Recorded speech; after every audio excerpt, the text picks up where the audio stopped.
In today's episode, we're diving into the life and thought of the man often hailed as the father of Western philosophy, Socrates.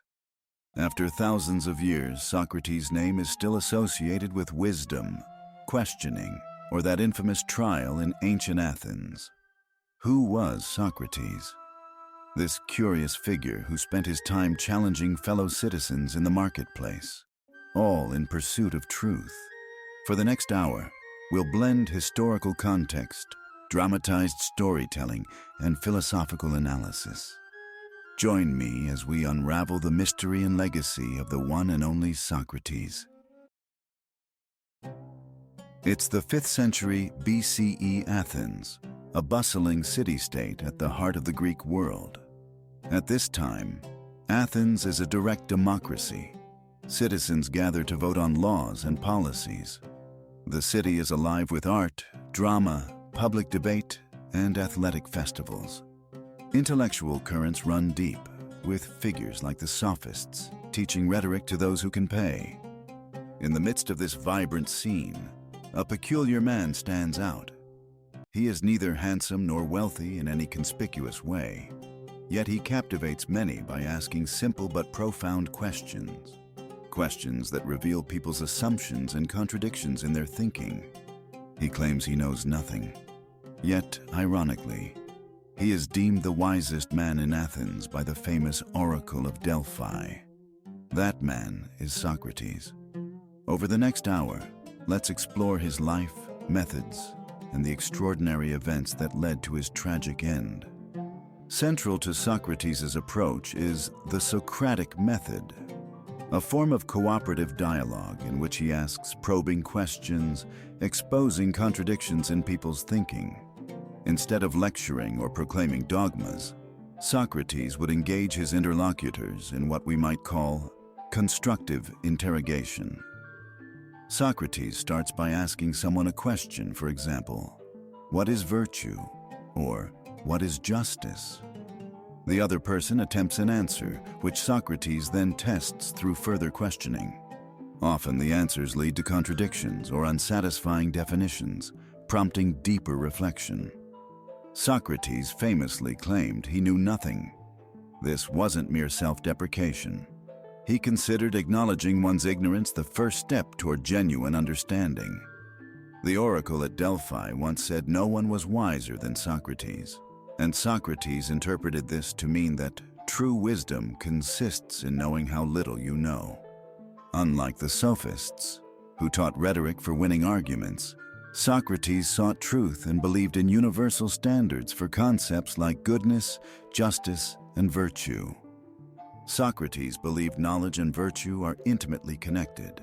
If you truly know what is right, you will do it. Wrongdoing arises from ignorance.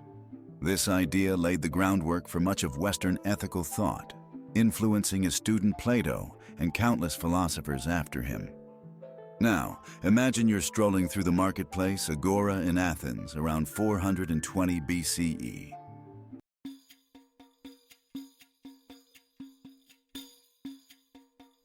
Good day, Meletus. You appear thoughtful. May I inquire about your musings? Socrates, I've been pondering what makes a leader just. Our city needs strong men who can guide us, especially in these uncertain times. Indeed. So, my friend, what do you mean by just? How would you define justice? Justice is giving each person his due, treating friends well and enemies poorly. Interesting. Tell me, if a person you believe to be a friend is actually harmful to the others, is it still just to treat him well? Perhaps not. But maybe that means he was never truly my friend? So it might be that friend and enemy are labels we affix prematurely. Are we then certain that justice should hinge on these labels? You twist my words, or perhaps you reveal they're not so solid. We twist them together, my friend, seeking clarity. Let us ask, do you think justice could mean giving others what is truly beneficial to them, rather than what we assume they deserve? We twist. I'm not sure. Perhaps I need to think more on this. Excellent.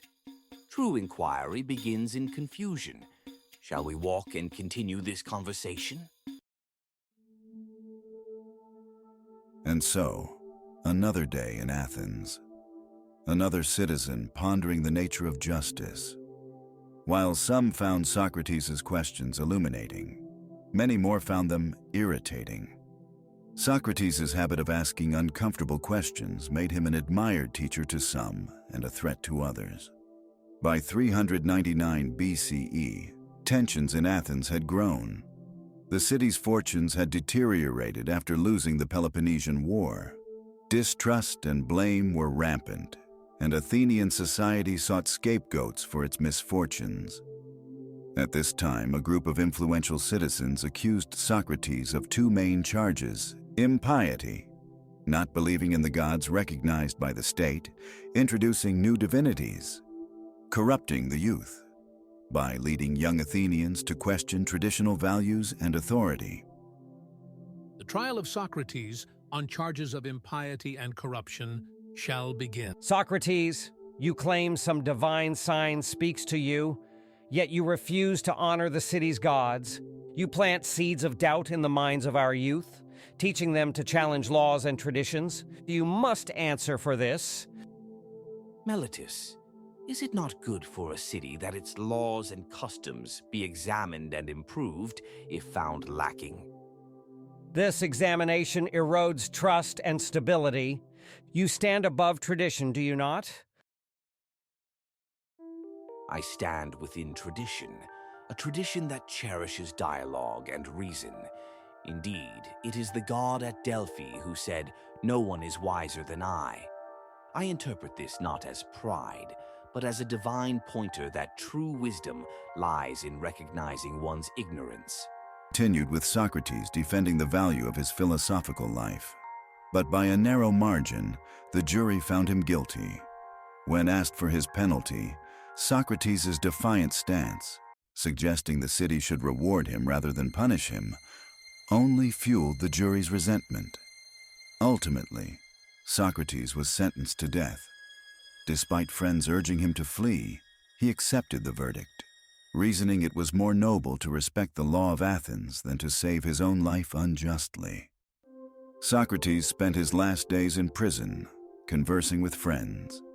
The dialogues were recorded by Plato. Especially the Phaedo offers a poignant look at these final conversations. Socrates' calm acceptance of his fate is legendary. He maintained his conviction that a true philosopher does not fear death, for if one has lived justly and sought truth, death might merely be a passage to another state of being, where knowledge could be pursued more perfectly. Master, please reconsider. We can bribe the guards. We can help you escape. Would it be just for me to flee and break the laws I have spent my life examining? Athens, despite its flaws, is my home, and I have implicitly agreed to abide by its laws. But your life, is it not precious? Indeed it is. But if I betray my principles, what life remains for me? One that is less than the life I stand for. Therefore, I must drink the hemlock with no hatred, only sorrow that my fellow citizens misunderstood me. So ended the life of Socrates, at least his earthly journey. Yet, his influence was only just beginning. Although Socrates left no written works of his own, his ideas lived on through his students, most notably Plato, who immortalized Socrates in the form of dialogues. These dialogues shaped centuries of philosophical thought and laid the foundation for Plato's Academy, which was established around 387 BCE. It became a hub of intellectual activity, preserving and expanding Socratic teachings. Socrates is an integral part of the Western philosophical method.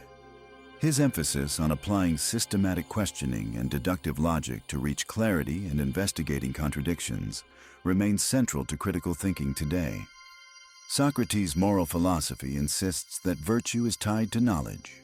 This view informs discussions of ethics to this day. The example of Socrates accepting an unjust verdict inspires us to reflect on the tension between morality and law. Socrates' death wasn't an end, but a powerful moral statement.